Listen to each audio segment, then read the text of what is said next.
नमस्कार, पत्रिका टीवी में आपका स्वागत है। मैं हूं निरंजन और आप देख रहे हैं हेलो डॉक्टर का सवाल जवाब स्पेशल।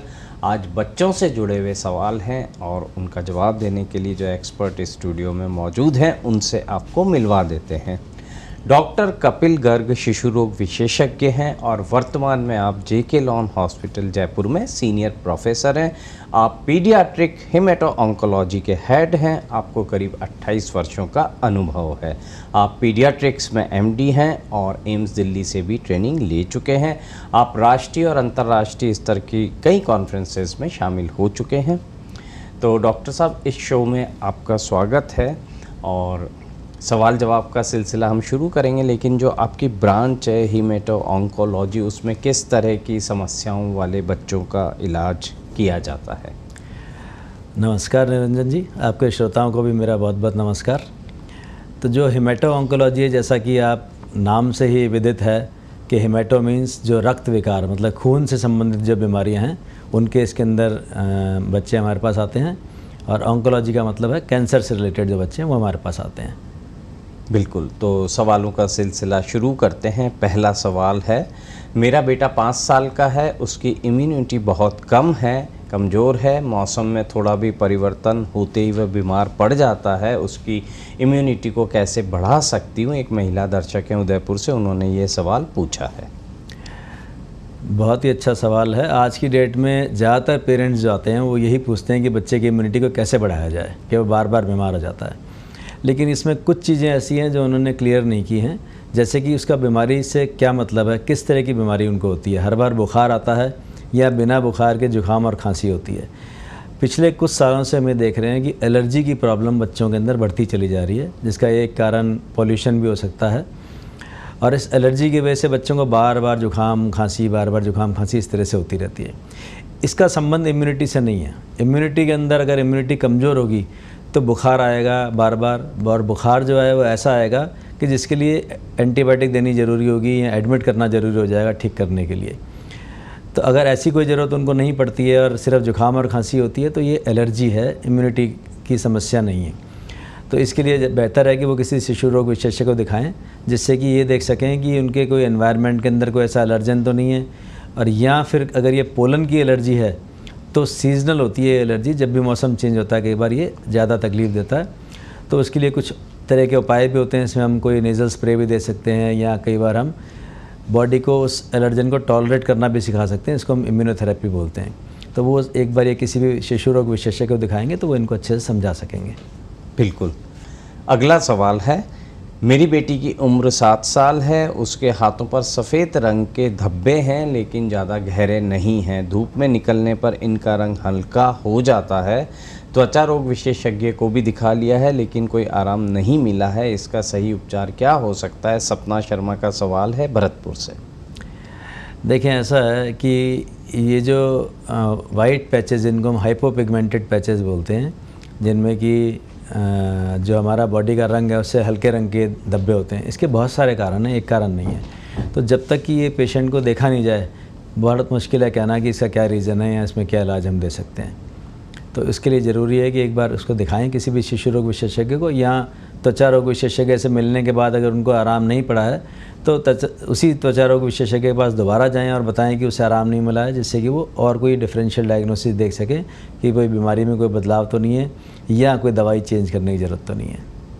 बिल्कुल, और हम स्क्रीन पे हेलो डॉक्टर का व्हाट्सएप नंबर भी दे रहे हैं। तो आपका कोई सवाल है या डॉक्टर साहब जो बता रहे हैं कि जानकारी संपूर्ण नहीं दी गई है, तो वो भी आप हमें दोबारा भेज सकते हैं। हम आपको जो सही जवाब है या जो सलाह है वो आप तक पहुंचाने में हम उसकी पूरी कोशिश करेंगे।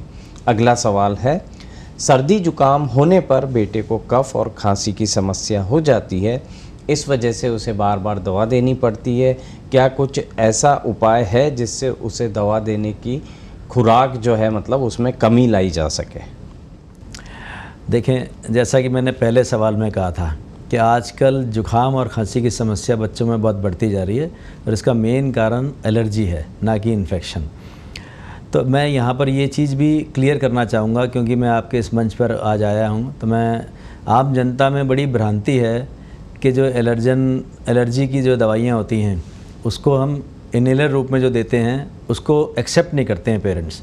ज़्यादातर ऐसा होता है कि हम उनको एडवाइस करते हैं कि भाई आप इनहेलर थेरेपी स्टार्ट करो, तो वो डॉक्टर बदल लेंगे या उसको एक्सेप्ट नहीं करेंगे कि नहीं साहब हम ये स्टार्ट नहीं करेंगे, इससे आदत हो जाती है। यह उनको समझना बहुत ज़रूरी है कि इनहेलर आदत नहीं करते हैं, ये बीमारी ऐसी है जिसकी वजह से कि इसमें ट्रीटमेंट लंबा चलता है। जैसे कि आप मिर्गी के दौरे की दवा है वो मुंह से दी जाती है, पर उसमें इलाज बहुत लंबा होता है। डायबिटीज़ में इंजेक्शन रूप में इंसुलिन दिया जाता है, उसमें भी इलाज लंबा होता है। तो यहाँ तो कोई गोली या इंजेक्शन आदत नहीं बना रहा। तो इनहेलर बच्चों के लिए ज़्यादा इफ़ेक्टिव और ज़्यादा सेफ़ होते हैं, ये समझना बहुत ज़रूरी है, क्योंकि उसमें दवा की मात्रा हम बहुत कम देते हैं और जहाँ उसकी ज़रूरत होती है वहीं जाती है दवाई, पूरे शरीर में नहीं जाती, तो उसके नुकसान भी कम होते हैं। तो जिस तरह से ये कह रहे हैं कि बार बार जुकाम और खांसी होती है और कफ बन जाता है, तो संभावना पूरी है कि उनको एलर्जी होगी और थोड़ा सा दमा या अस्थमा होगा।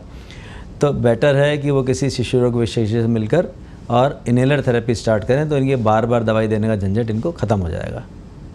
अच्छा, जैसे आपके पास जो पेरेंट्स आते हैं और आपका जो अनुभव है उसके मुताबिक आदत होने की वजह से, मतलब उनको ये डर लगता है कि बच्चों को आदत हो जाएगी इनहेलर की, तो एक तो हम बिना ज़रूरत के इनहेलर लें और एक ज़रूरत के वक्त लें। यदि बच्चे ने दिन भर में 1 या 2 बार बिना ज़रूरत के भी इनहेलर का प्रयोग कर लिया है, तो क्या उसका कोई साइड इफ़ेक्ट या कोई नुकसान होने की आशंका रहती है?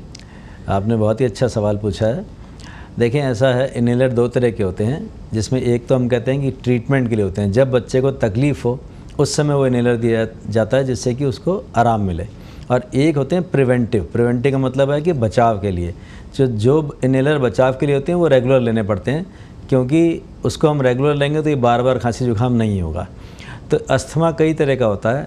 कुछ अस्थमा ऐसे होते हैं जो कि सिर्फ मौसमी टाइम पर होते हैं कि मौसम बदल रहा है तो अस्थमा होगा और फिर वापस ठीक हो जाएगा, फिर 3-4 महीने कोई तकलीफ़ नहीं होगी।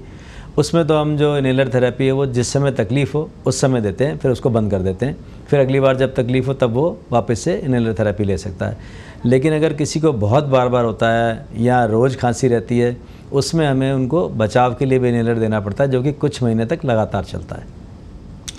अगला सवाल है, मेरा 2 साल का बेटा है, उसे कब्ज की गंभीर समस्या है, कई बार 5-6 दिन हो जाते हैं, इस वजह से उसे बहुत तकलीफ़ होती है। डॉक्टर को दिखा चुके हैं लेकिन कोई आराम नहीं मिला है। नंद किशोर शर्मा है हिंडौन से। देखिए नंद किशोर जी, आजकल कब्जी की समस्या बच्चों में बहुत आम है, बहुत कॉमन है, और इसका सबसे बड़ा कारण खान पान का बदलाव है। बच्चे को जो है खाने के अंदर, कितनी उम्र इनकी बताइए? 2 साल। 2 साल की अगर उम्र है, तो अगर मिल्क इनटेक बहुत ज़्यादा है, दूध का सेवन बहुत ज़्यादा करता है बच्चा, तो भी कब्जी बनी रहती है। तो हम ये कहते हैं अगर किसी बच्चे को कब्जी है तो दूध का सेवन दिन में 2 बार ज़्यादा ना दें, आधा किलो से नीचे दूध होना चाहिए, और उसको फल, सब्जी, सलाद, ये चीज़ें थोड़ी ज़्यादा खिलाएं जिनमें फ़ाइबर हो। मोटा अनाज खिलाएं, जैसे दलिया है या कोई बाजरा, मक्का है या गेहूँ है, अनाज के रूप में चीज़ें ज़्यादा दें, फल सब्ज़ी ज़्यादा दें बजाय दूध के, क्योंकि दूध कब्जी करता है। अगर आप खान पान को सुधारेंगे तो 90% संभावना है कि कब्जी अपने आप दूर हो जाएगी। कब्जी के कुछ कारण भी होते हैं, किसी बीमारियां भी ऐसी होती हैं जिनमें कब्जी हो सकती है, तो उसके लिए हम जांच करते हैं, उससे हमें पता लग जाता है कि वो बीमारी है या नहीं। जैसे थायराइड की डिजीज़ हो सकती है या गेहूं से एलर्जी हो सकती है। अगर ये बीमारियां नहीं हैं तो खान पान के बदलाव से ही कब्जी में आराम पड़ेगा। और कब्जी की दवा के लिए भी एक बहुत ज़रूरी, मैं आज यहाँ क्लियर करना चाहता हूँ एक चीज़, कि हम कब्जी की दवा लिखते हैं तो जनरली पेरेंट्स उसको 2 दिन 5 दिन देते हैं, और जैसे ही लैट्रिन होती है उस दवा को बंद कर देते हैं, फिर 3 दिन लैट्रिन नहीं होती तो फिर चालू कर देते हैं। ये बहुत ही गलत है। कब्जी की दवा को अगर हम शुरू करते हैं तो कम से कम 5-6 महीने तक उसको लगातार देना होता है, उसको बीच में बंद नहीं करना होता। उसकी मात्रा को हमें एडजस्ट करना होता है, इतनी मात्रा देनी है कि लैट्रिन दिन में 1 या 2 बार आए। बार बार लैट्रिन आए तो मात्रा कम कर सकते हैं, नहीं आए तो मात्रा बढ़ा सकते हैं। आजकल जो कब्जी की दवाइयाँ हैं वो बिल्कुल सेफ़ हैं, उनसे कोई साइड इफ़ेक्ट नहीं होते हैं। तो इसलिए अगर कोई दवा आपको प्रिस्क्राइब की गई है तो उसको लंबे समय तक दें, और एक बार डॉक्टर को दिखा के कोई कारण तो नहीं है उसके पीछे कब्जी के, उसको रूल आउट कर लें। अच्छा, 2 साल का बच्चा है, कब्ज की समस्या है, तो ये थोड़ा सुनने में बहुत अजीब सा लगा, लेकिन एक वजह मुझे ये भी लग रही है, हमारा एक आगे सवाल आएगा उससे भी ये बात स्पष्ट होगी कि उसकी फ़िज़िकल एक्टिविटी भी मेरे ख्याल से अब उतनी नहीं होगी जितनी 2 साल की एज में उसे सामान्य रूप से एक्टिव होना चाहिए, क्योंकि हम छोटे छोटे बच्चों को तो मोबाइल, टीवी इन सब के साथ चिपके रहने की आदत डाल देते हैं। उसकी कई मजबूरियां भी होती हैं, लेकिन शरीर की एक्टिविटी जो है वो नहीं होगी तो शायद जो हमारी अंदरूनी प्रणालियां हैं जो कि चाहती हैं कि हम चलें फिरें, दौड़ें, भागें, उछल कूद करें, वो नहीं हो रहा है। तो क्या ऐसे कारणों से भी कब्ज हो सकती है? आपने बहुत अच्छा सवाल पूछा। देखिए, फ़िज़िकल एक्सरसाइज हमारे हर अंग के काम करने के लिए ज़रूरी है। अगर फ़िज़िकल एक्सरसाइज हम नहीं करेंगे तो हमारी मांसपेशियाँ वीक होती जाएंगी, हमारी हड्डियाँ कमज़ोर रहेंगी, शरीर का हर अंग मजबूत नहीं हो पाएगा, क्योंकि वो सिर्फ कम काम करने के लिए ही बना रहेगा। जबकि हम जब भी कोई एक्सरसाइज करते हैं, भागा दौड़ी करते हैं, तो शरीर के हर अंग को स्टिमुलेशन मिलता है और उसकी ब्लड सप्लाई बढ़ती है, जिससे कि उसको एक नई ताकत मिलती है। तो ये तो बहुत ज़रूरी है कि हम फिज़िकल एक्टिविटी किसी भी फॉर्म के अंदर रेगुलर बेसिस पर करते रहें। ठीक है, क्योंकि अब जो अगला सवाल है वो सवाल मतलब मुझे ऐसा लग रहा है कि ये कहानी घर घर की रिपीट हो रही है। अगला सवाल है, मेरा 3 साल का बेटा है, उसकी खाने की आदत बहुत ज़्यादा है, इस वजह से मोटापा भी बढ़ गया है, क्या उसकी इस आदत को नियंत्रित किया जा सकता है? विद्यासागर शर्मा हैं जोधपुर से।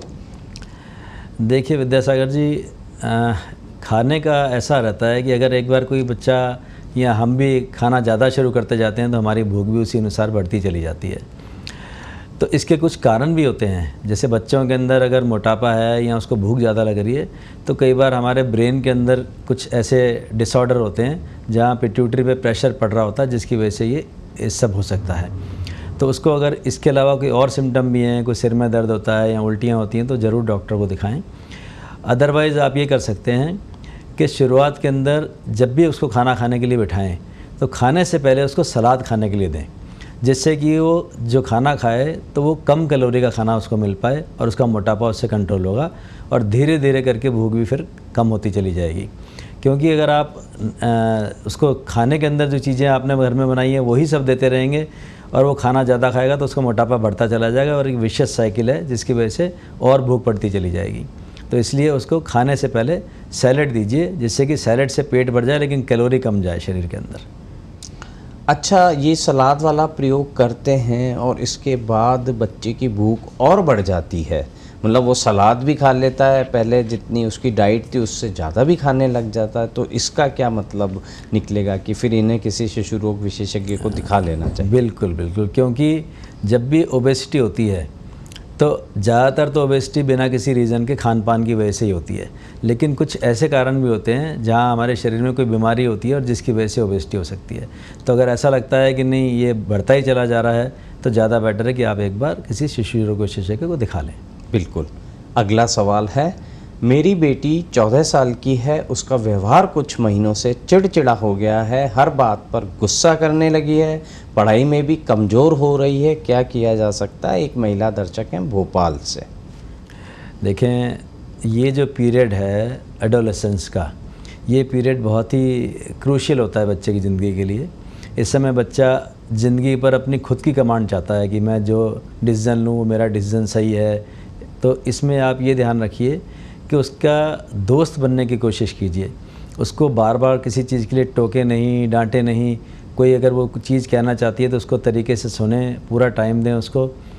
और इस एज में बहुत सारी चीज़ें ऐसी भी होती हैं जिसमें आपको ध्यान रखना चाहिए। अगर वो ऐसा कर रही है कि चिड़चिड़ी है, बात करने से कतरा रही है, एक कोने में चुपचाप बैठी रहती है, तो कोई स्कूल के अंदर किसी तरीके का असॉल्ट तो नहीं है, कोई और चीज़ तो नहीं है, इसके लिए भी आपको ध्यान देना पड़ेगा। तो ये पीरियड बहुत क्रूशियल पीरियड है और आप दोस्त बन के उससे बात करिए और इसके लिए कोशिश कीजिए वो आपको बताए कि भाई क्या रीज़न है कि वो इस तरह से है। बिल्कुल। अच्छा, आजकल के बच्चों में सोशल मीडिया का जो असर है वो भी उनके दिमाग के ऊपर बहुत प्रभाव डालता है। हो सकता है कि वहाँ पे कुछ ऐसा हो रहा हो, वो जिस सोशल मीडिया पे एक्टिव हैं या जहाँ अपना समय गुजारते हैं या गुजारती हैं, तो वो भी असर हो सकता है। और आपने माता पिता के लिए जो सलाह दी, तो मुझे लगा कि बच्चों को तो आप दवाई दे के उनका इलाज कर देते हैं, लेकिन ऐसे भी केस बहुत आ रहे होंगे जहाँ पे आपको माता पिता की काउंसलिंग करनी पड़ती होगी। बिल्कुल, क्योंकि आजकल एडोलेसेंट्स के अंदर ये चीज़ बहुत आम देखी जा रही है कि जो जनरेशन गैप हम कहते हैं, पेरेंट्स कुछ और चाहते हैं, बच्चा कुछ और चाहता है, ये उनके बीच में एक लॉस ऑफ हार्मनी का रीज़न बन जाता है। तो इसलिए इसमें दोनों की काउंसलिंग बहुत ज़रूरी है, बच्चे की काउंसलिंग भी ज़रूरी है, पेरेंट्स की भी काउंसलिंग ज़रूरी है। उनको भी समझना होगा कि समय के साथ थोड़ा बहुत बदलाव जो है समाज अगर चाहता है तो वो उनको करना होगा। तो इसमें काउंसलिंग दोनों की बहुत ज़रूरी है। बिल्कुल। अगला सवाल है, मेरे बेटे की उम्र 10 साल है, उसे भूख कम लगती है, जल्दी जल्दी थकान होने लगती है, उसका वज़न भी कम है, भूख बढ़ाने के लिए क्या किया जा सकता है?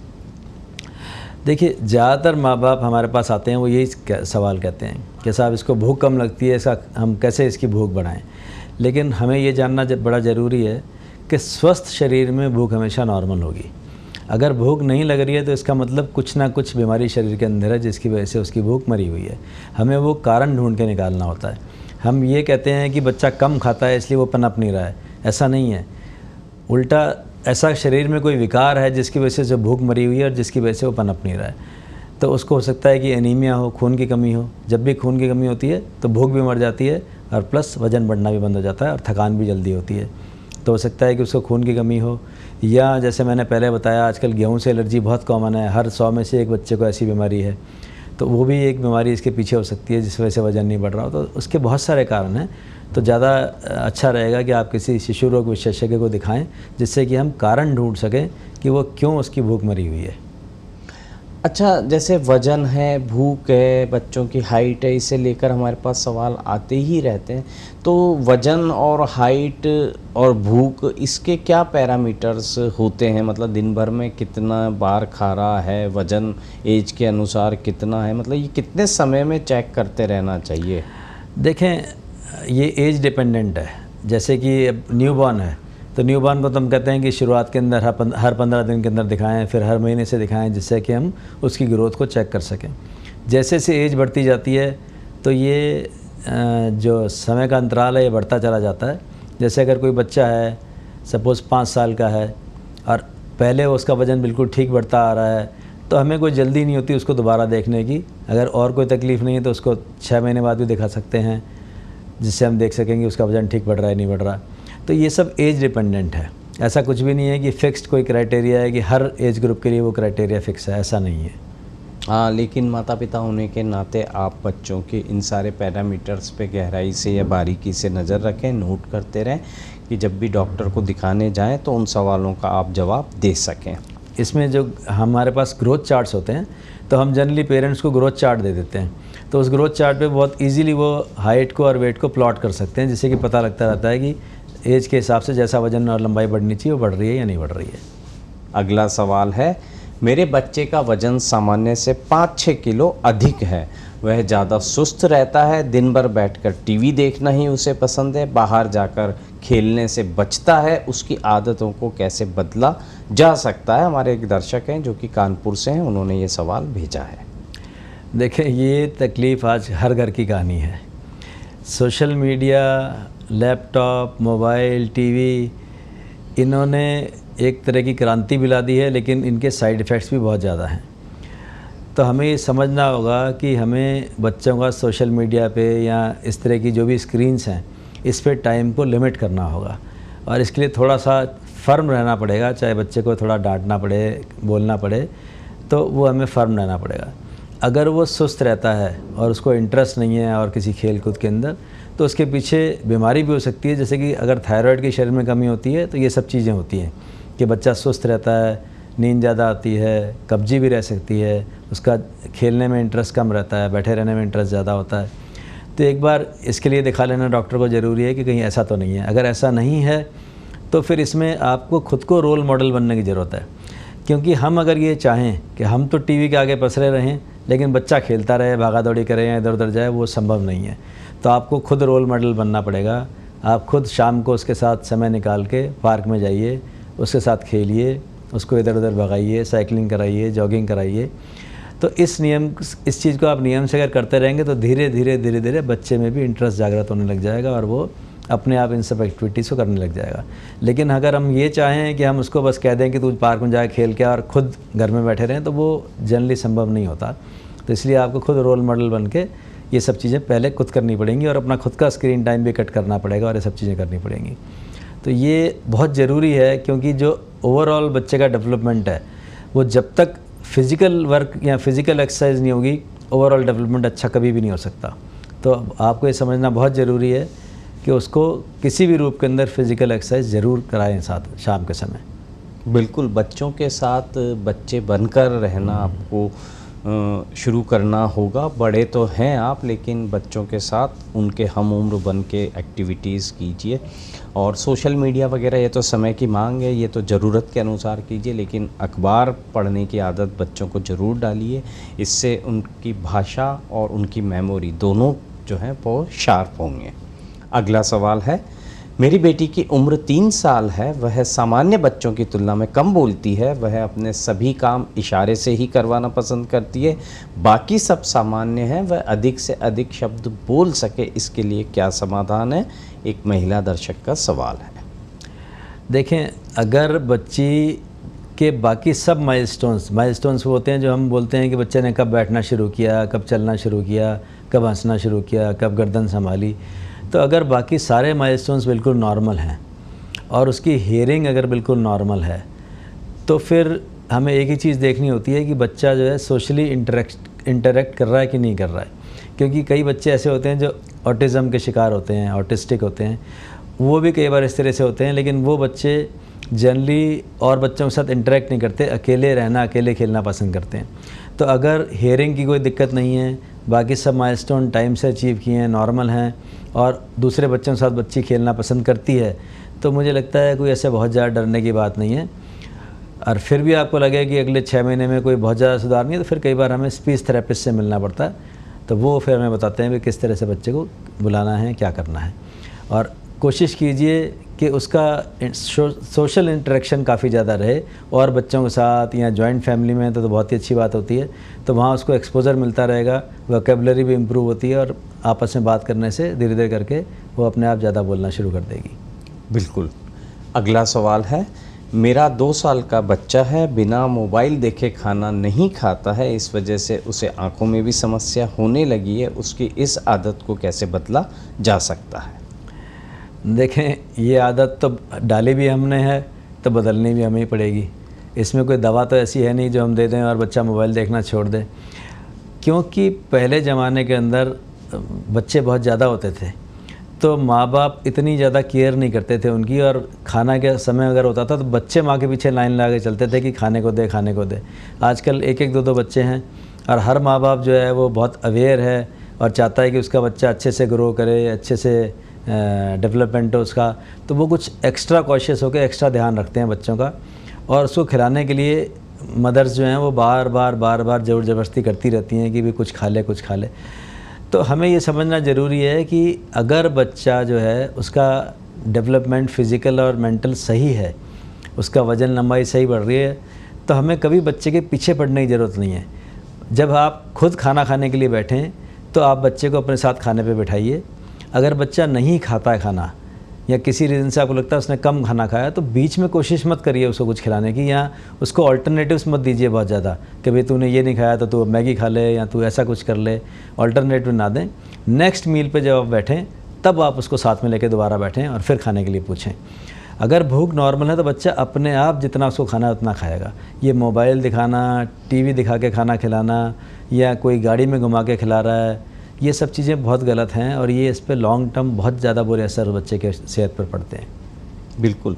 और मैंने तो ऐसे भी मामले देखे हैं जहाँ पे बचपन में खाना खिलाने के लिए मोबाइल, टीवी की आदत डाली गई और वे बच्चे 16, 17, 18, 19 साल के हो गए, तब तक कार्टून या उस समय जो वो शो देखते थे वही देख के उस उम्र में भी, बड़े होने पर भी खाना तभी खाते हैं। बिल्कुल। तो डॉक्टर साहब ने बहुत सही कहा है। अच्छा, आप वरिष्ठ शिशु रोग विशेषज्ञ हैं, बच्चों में कैंसर के मामले हैं, तो वो तो खैर अलग तरह का विषय हो जाता है, लेकिन आप बता रहे थे कि एनीमिया जो है उसके मरीज़ जो हैं बच्चे, वो भी आपके पास आते हैं। तो बच्चों में एनीमिया को लेके हमारे दर्शकों को कुछ जानकारी दीजिए। देखें, एनीमिया यानी कि खून की कमी, ये पूरी दुनिया की समस्या है, पर्टिकुलरली जो डेवलपिंग कंट्रीज़ हैं उसमें। तो हमारी कंट्री भी डेवलपिंग कंट्री है, यहाँ भी ये समस्या काफ़ी ज़्यादा है और 5 साल से छोटे बच्चे व ज़्यादातर महिलाएं खून की कमी से ग्रसित होते हैं, ज़्यादातर। और इसका सबसे बड़ा कारण जो है वो हमारा खान पान ही है। तो जैसे मैंने पहले भी एक बार समझाया था, जब कब्जी के लिए मैं बता रहा था उनको, दर्शक को, एक कि भी क्या इलाज है उसका, तो बच्चे को 6 माह तक कोशिश करें कि सिर्फ माँ का दूध पिलाएं और कोई ऊपर का दूध ना दें बिल्कुल भी, क्योंकि जो माँ का दूध है उसमें आयरन की बायोअवेलेबिलिटी बहुत ज़्यादा होती है, आयरन का एब्जॉर्प्शन बहुत अच्छा होता है, जिसकी वजह से बच्चे में खून की कमी नहीं रहती है। और 6 महीने बाद बच्चे को खाना खिलाना ज़रूरी है, उसको देर तक टालें नहीं कि 8 महीने 9 महीने 10 महीने तक बच्चा सिर्फ दूध पिए जा रहा है। 6 महीने बाद बच्चे को सॉलिड फूड किसी भी फॉर्म के अंदर, चाहे वो खिचड़ी हो, दलिया हो, दाल हो, चावल हो, सूजी हो, साबूदाने खीर हो, किसी फॉर्म के अंदर ज़रूर से 6 महीने बाद खाने की चीज़ जोड़ें उसके खान पान के अंदर। तो ऐसा ध्यान रखेंगे तो बच्चे में खून की समस्या बहुत कम रहेगी।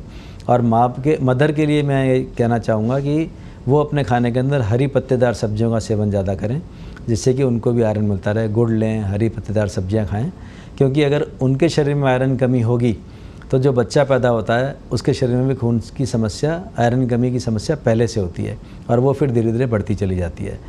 और जब भी वो ANC विजिट पे जाते हैं तो हमारे यहाँ आयरन फोलिक एसिड टैबलेट ज़रूर से दी जाती हैं, तो वो आयरन फोलिक एसिड टैबलेट ज़रूर खाएँ प्रेगनेंसी के अंदर, जिससे कि खून की अगर कमी है तो दूर हो जाए। बिल्कुल। तो डॉक्टर कपिल गर्ग जी को हम धन्यवाद कहेंगे, उन्होंने दर्शकों के सवालों के जवाब दिए, इलाज के बारे में भी बताया, लेकिन सबसे अच्छी सलाह मुझे यही लगी कि बड़े जो हैं उन्हें रोल मॉडल बनना पड़ेगा, उन्हें भी हरी सब्जियां बच्चों के सामने खानी पड़ेंगी, उनके साथ बैठ के खाइए ताकि बच्चों में भी वो आदत डेवलप हो और उनका समुचित विकास हो। हेलो डॉक्टर में आज के लिए बस इतना ही। कल फिर मिलेंगे। देखते रहिए पत्रिका टीवी और रखिए अपनी सेहत का ख्याल। नमस्कार।